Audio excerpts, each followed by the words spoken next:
Hi everyone. I wanted to make this video earlier today after we heard the news that Zach LaVine has signed a 5-year, $215 million extension. But I wanted to wait because I figured Chicago would get a little bit more busy in the offseason, at least today. And they were. They definitely were. Of course, we had Andre Drummond signing yesterday, and today we have the extension with Zach LaVine, and we just extended Derrick Jones Jr. And that was one of the things that I was praying that Chicago did, was extend DJJ. I think he's a fine player who is underrated. I think he can really dunk on anybody in the league. I mean, he's a great dunker. He can hit a jump shot, plays pretty good defense. Honestly, I felt pretty comfortable watching him play off the pick and roll. I was more comfortable than Vucevic sometimes watching DJJ cover that, even though, I mean, there's like, what, a 5-inch difference in their height. He's a fine player, and I'm super excited that they extended him. But let's talk about Zach LaVine. Zach LaVine,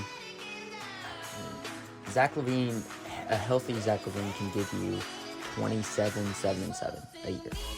A prime healthy Zach LaVine can do that. This past year, he hasn't been fully healthy, so you can kind of excuse the bad year where he only drops 25 points per game, but still, even on a bad year, even on an injured year, he managed to come out and play at the high level and become an all-star still. I mean, this year for Zach LaVine was I'm really proud of his ability to get past his injuries, which is a good sign for the future.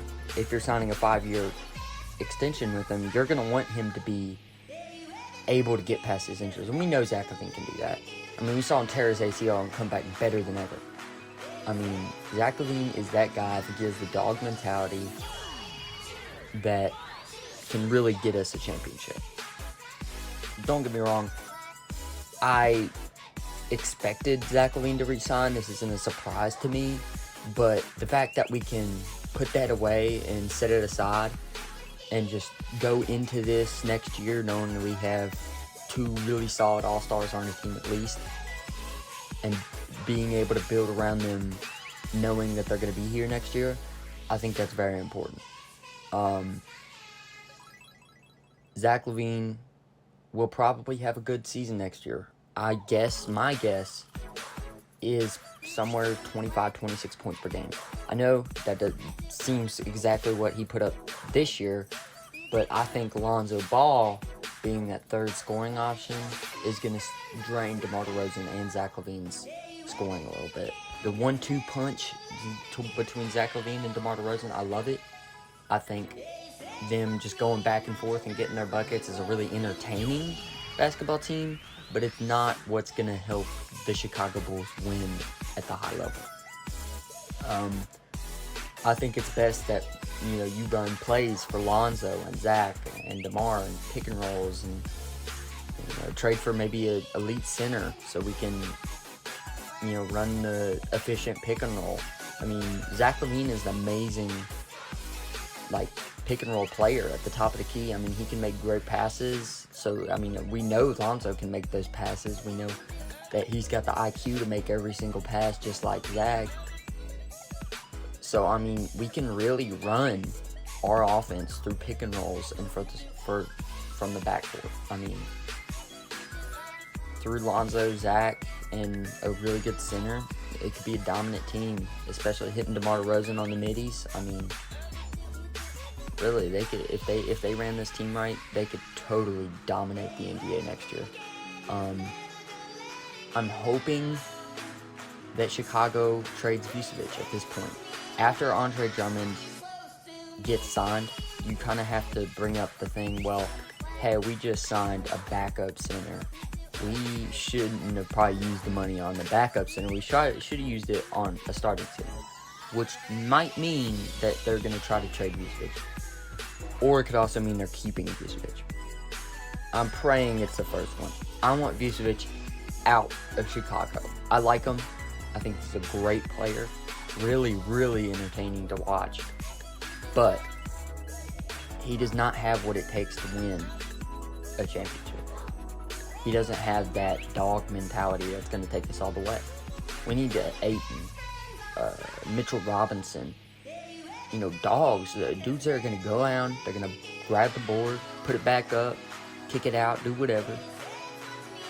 And, just play what they're supposed to play. And they're not a black hole on offense. They don't throw up bad shots. They just do what they're supposed to do. Play defense and do what you're supposed to do. That's all I can ask for in a center, really. You can't ask for much more when you have a lot of those score-first guards like Zach LaVine, DeMar DeRozan, Lonzo Ball. Well, Lonzo is going to score first, but you get the point.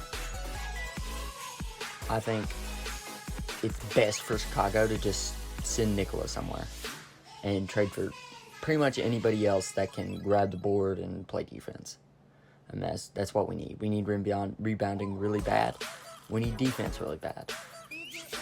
So if we keep Lonzo, Caruso, we got backcourt defense. Okay, that's good. We got Dalen Terry in. Okay, we got some wing defense. Patrick Williams got some wing defense. Okay, yeah. So at that point, you got to trade for a big man. That's all we've needed for last year. All we needed last year was that big man. That would have put us over the edge. Maybe not for a championship, but it would have put us probably in the conference finals if we had an elite big man. Because, we just get eat up on the boards. Big centers, big forwards, they would absolutely destroy Chicago.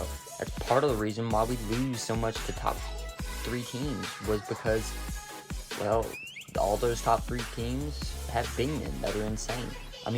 Chicago is the only one that pulled off small ball successfully other than the Warriors this year, which is crazy.